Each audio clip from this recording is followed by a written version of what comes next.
Welcome, curious minds, to another deep dive.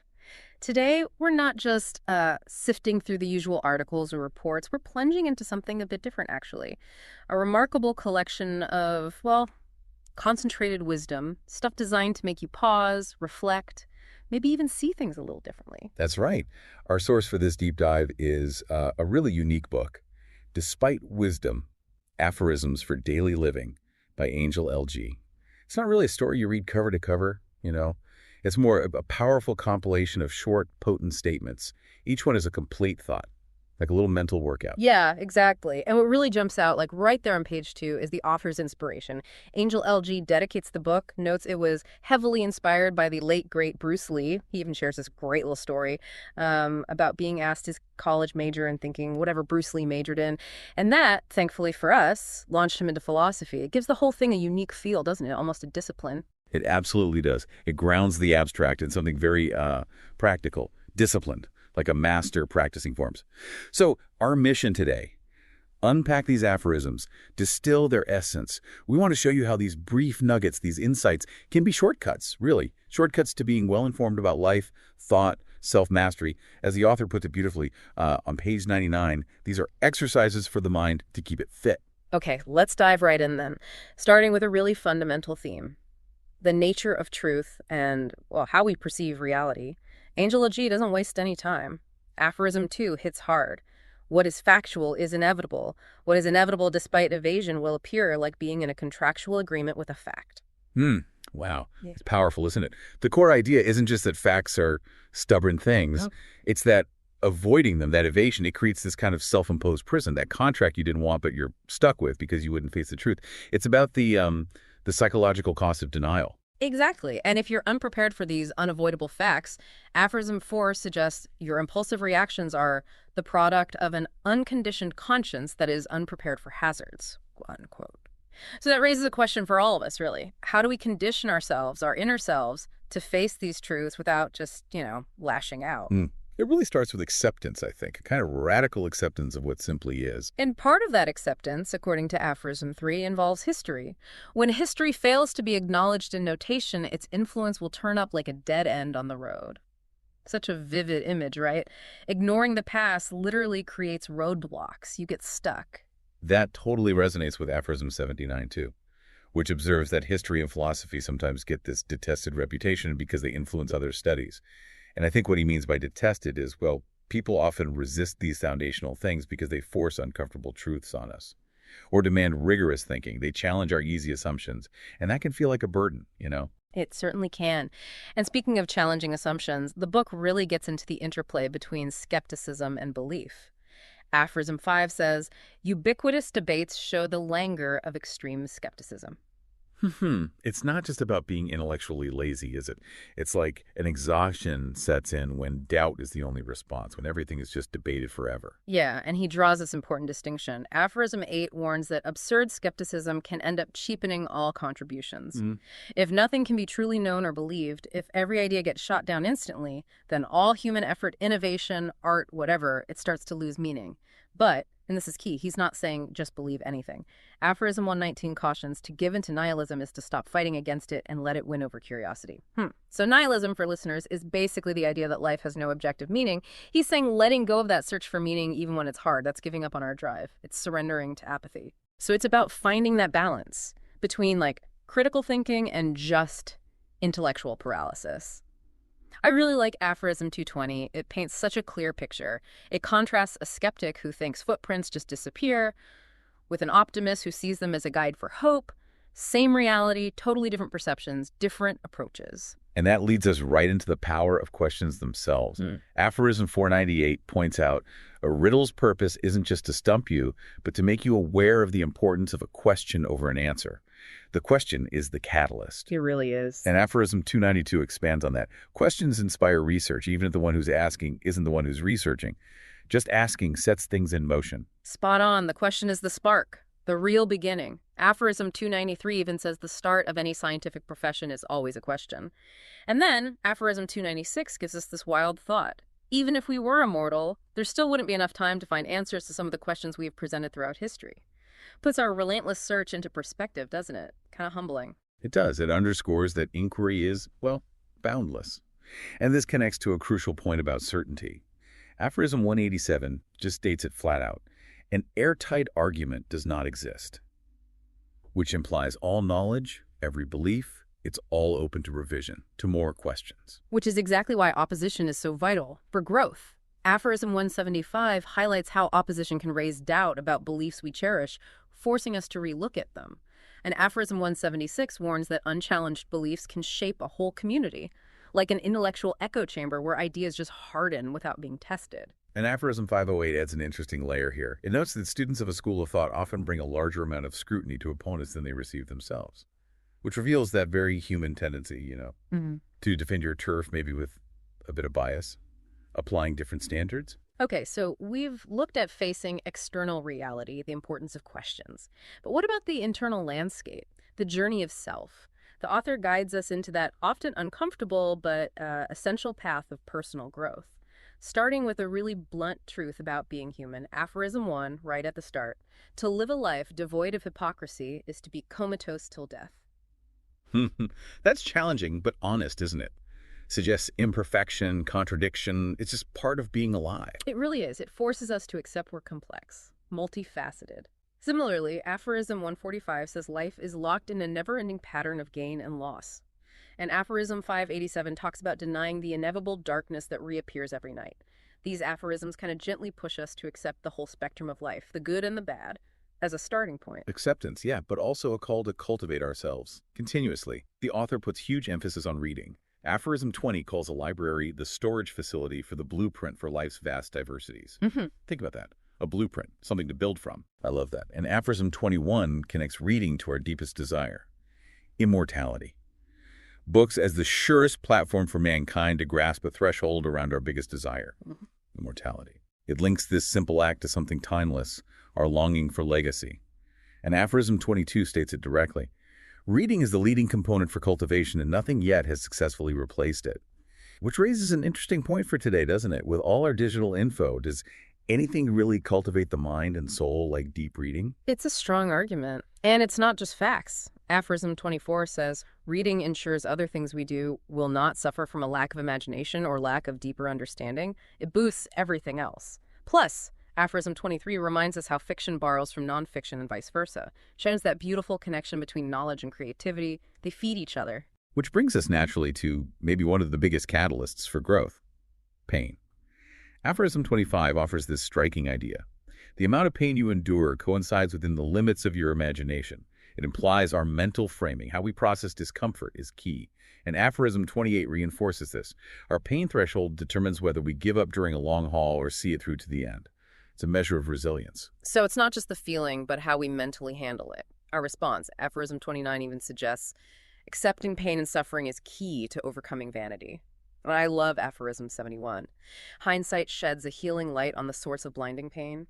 It reframes past suffering as a source of understanding, almost a gift looking back. And connecting this to self-sufficiency, Aphorism 149 states, the greatest kind of self-sufficiency is born from prolonged suffering. And Aphorism 479 offers that deep paradox. What paralyzes the body ultimately refreshes the mind. These insights suggest our deepest growth, our strongest inner core, often comes from the toughest, even debilitating times. Okay, so suffering can forge self-sufficiency. What's next, then, on this path of personal evolution? The author pivots to something. Well, surprising. The constant chase for goals and a warning against something many of us actually want, contentment. That feels counterintuitive. What's the thinking there? It's a fascinating take, really. Aphorism 34 drops this truth bomb. Every goal comes attached to a higher goal after the first goal is met. An endless ladder of striving. And Aphorism 30 implies this progression, this constant push, is driven by our definition of repression. It seems to say that feeling limited or repressed, that's what fuels our desire to break through. Like the universe stopping us from just stagnating. Aphorism 160 pushes this further. Striving for unrealistic goals can turn huge hurdles into mere stepping stones. It flips how we see ambition. But then comes that sharp warning about contentment.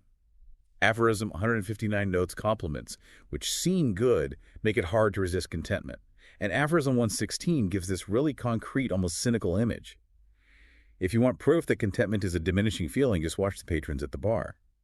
suggests that even brief satisfaction needs constant topping up. And aphorism 305 really hammers it home, warning contentment will inspire a generation of discouraged people. So if contentment is dangerous, if it leads to discouragement, what's the ideal state? Sounds like this continuous, restless striving. And this quest, the striving for understanding, often finds a powerful ally in solitude. Aphorism 254 notes a lone traveler sees solitude's advantage when blending in is hard. It's a quiet strength, isn't it? Aphorism 255 even calls solitude a better steadying tool, maybe driven by hidden needs for clarity. And Aphorism 542 highlights that solitude is adopted in extraordinary quantities when the condition to acquire truth appears inconceivable to us. Yep. It's where deep, unfiltered thought can really happen, especially when the world gets too noisy. I like the nuance, though. Solitude is powerful, but Aphorism 449 reminds us solace of mind can not only be obtained through meditation. It opens the door, to other ways of finding mental peace, beyond just the traditional stuff, a broader path to inner calm. All right, let's shift gears now. From the inner journey to the complex dance of interpersonal dynamics, society, influence. The author has some really sharp observations here. Aphorism 31 gives us this vivid image. When we choose to sit on the steps that were meant for us to climb, we make the staircase smaller for the next person who climbs them. It's a powerful metaphor for how our inaction, our complacency, can limit others. That's a really strong take on collective responsibility. And if you connect that to history, Aphorism 95 points out how past societies benefited from those carrying heavy loads, helping keep the common man common. And Aphorism 96 adds that classes were created to categorize, but failed to make them both feel truly distinguishable, pointing to that shared humanity that cuts across social lines. So, hierarchies exist, but deep down, we're all human. That shines through. And speaking of social stuff, Aphorism 200 talks about how we create social pitfalls and logical ladders in conversations, like we're constantly navigating unspoken rules, setting traps, or trying to climb out of arguments intellectually. Which brings up reputation and perception. Aphorism 89 states, the dependency to help define who you are may arrive swiftly, but your reputation may be tarnished just as quickly. Speaks to how fragile public image is. And Aphorism 88 gives very specific advice. When you scorn someone over a private affair publicly, you privately lose respect from your peers. A lesson in discretion, really. The quiet power of integrity. So reputation is fragile, easily damaged by public shaming. But what about the info that shapes these reputations?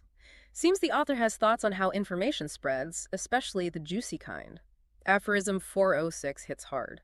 Gossip travels at a much faster rate than facts due to alterations along its path, all to relieve someone's ears from boredom. It's not just speed, it's that human craving for sensation over truth, embellishing for entertainment, driven by boredom. That boredom point is key, and Aphorism 411 calls out hypocrisy directly.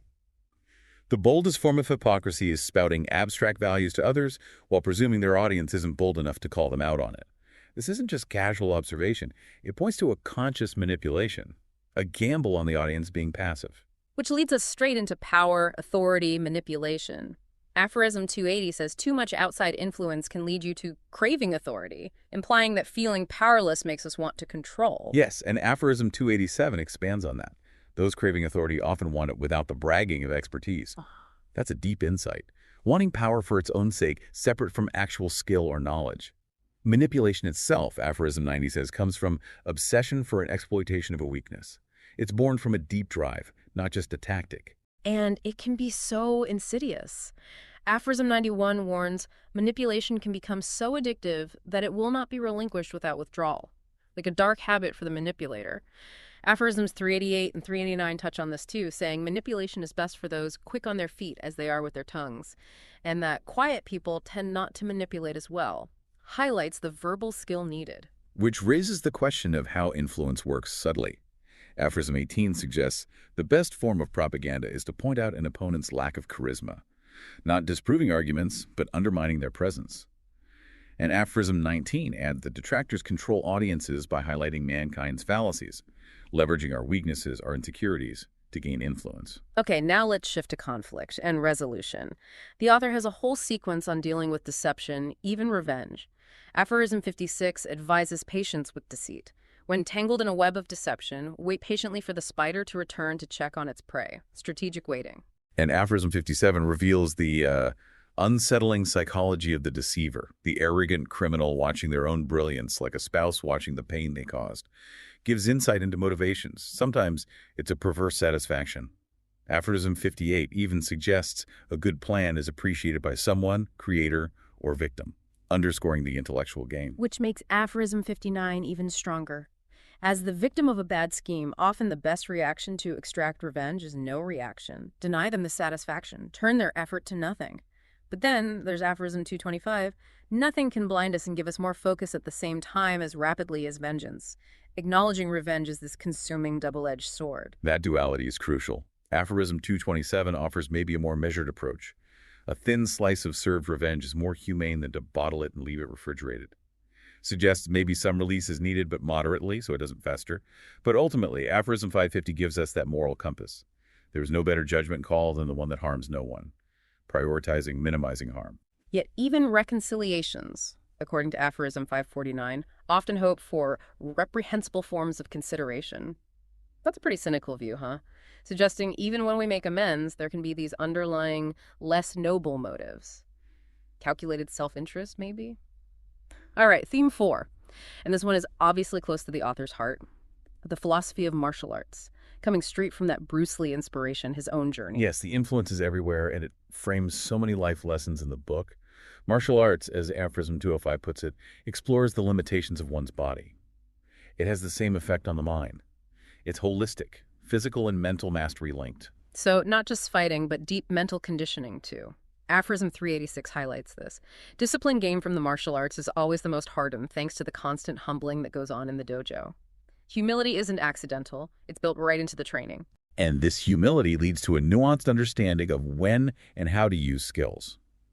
Aphorism 390 makes a vital distinction. Breaking a will does not mean the same in the dojo as it does on the street. Only one is justifiable. A clear ethical boundary rooted in the discipline, knowing when to apply force. Aphorism 392 emphasizes the foundation. The prerequisite for proper martial arts training is to never downplay how important conditioning is. Core truth for any discipline, really. It's about brutal self-honesty, then. Aphorism 394 drives it home. To overestimate one's own body during combat is to find out the hard way about lying to yourself. A metaphor for any self-deception. And strategy is huge, not just force. Aphorism 398 notes, misdirection is the favorite tool of the fighter, thief, magician, and statesman alike. Managing perception in a fight or a debate. Connecting this to adaptability. Aphorism 400 warns if your strategy is too stubborn, your consistency makes you predictable, easier to counter, highlights the need for flexibility, constant evolution. Ultimately, Aphorism 465 says, the philosophy of a martial art showcases itself in daily habits of the practitioner. It's not just a hobby, it's a way of life, ingrained in everything. I love how Aphorism 484 broadens this out. Martial arts are either soft or hard, or circular or linear. Human beings are all at the same time. Such a beautiful, concise metaphor for our own complexity. We contain contradictions. And this flexibility is vital for evolution, for growing beyond rigid systems.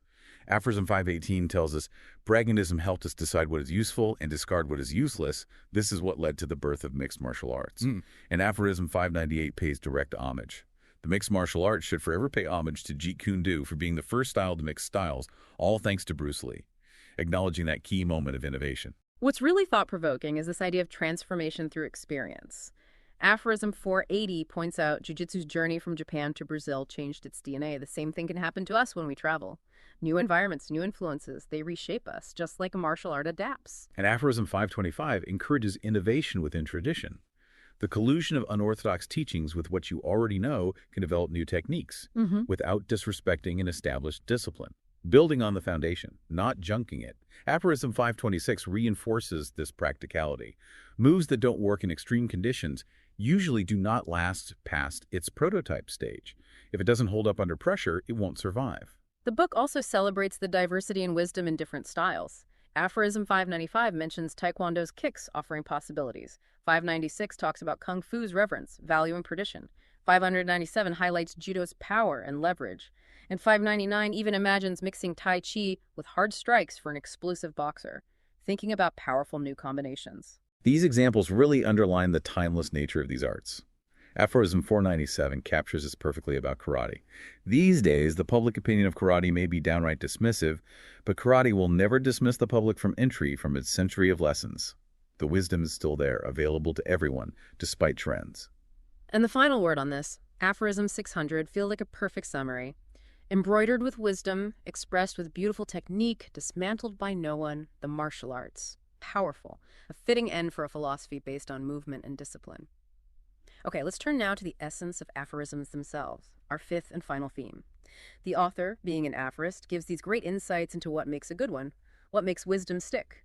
Aphorism 352 states, "The best aphorism skips the story to explain the wisdom behind it. It's about raw, distilled insight, right? Straight to the punchline of understanding." Absolutely. Conciseness and impact. Aphorism 353 notes they may be read in a short amount of time, but they are seldomly short-lived, highlighting their lasting power. They stick with you. And Aphorism 354 points out, an aphorism is often revered more than its creator. The message itself becomes universal, bigger than the person who said it. The wisdom stands alone. Aphorism 355 says, "An aphorism praised is an aphorism lived." Its real value isn't just admiration, but application, integrating it into your life. And 356 tells us aphorisms worthy of accolades lack ambiguity. They cut right through. No confusion. What's compelling is how they achieve this. Aphorism 357 explains, the aphorist sees the shortcuts to arrive at the conclusion faster. They have this unique skill, distilling complex ideas, seeing the core truth, and making it digestible, memorable, like a philosophical superpower. And the book touches on other tools for understanding, too, not just aphorisms. Aphorism 360 describes a proverb as simplicities applied to tackle complexities. Think about it. A stitch in time saves 9. It's simple, but it's a whole action plan for efficiency. Instantly applicable. A little wisdom microchip. Right. And Aphorism 361 highlights how syllogisms, those logical steps, create a roadmap to bridge and unify alternate perceptions. A structured way to connect ideas. Aphorism 362 shows how metaphors demonstrate how to connect the dots between action and reaction. These are all mental shortcuts, ways we process complex stuff. I really like Aphorism 363. Wisdom carries with it a staff, so it can always remain grounded. Such a great image, abstract wisdom needing that practical footing. And finally, Aphorism 364 reminds us an allegory guides the imagination beyond its limits, opening up new ways to think, new stories for profound truths. Aphorism 428 wraps it up nicely. A convincing proverb mutates into a polished maxim, shows how potent wisdom evolves, gets refined over time, becomes even stronger. So we've taken a really illuminating deep dive into Angel L.G's Despite Wisdom. We navigated these powerful aphorisms on, well, everything from truth and reality to self-improvement through pain, the complexities of society, and that deep philosophy and martial arts. It's been a journey through concentrated wisdom, distilled into these short, sharp truths. Indeed. We've seen how these are meant to be exercises for the mind to keep it fit. They're not just things to read passively. They're invitations, really. Invitations to engage more deeply with life, to think critically, reflect on your own experiences, maybe adjust your course a little. And as we wrap up this deep dive, let's leave you with a thought from the author himself, page 99. Despite wisdom, you will still have no wit. That's provocative, isn't it? If wisdom alone isn't enough. What's our next step after getting this knowledge? How do these potent aphorisms not just give you apropos insight, as Aphorism 376 says, but challenge you to integrate them into your actions, allowing for that continuous self-creation, adaptation, hinted at in aphorisms like 506, adaptability means never having to take off again, or 586, about being a species stuck in a constant state of becoming. What will you do with this blueprint for life's vast diversities from Aphorism 20?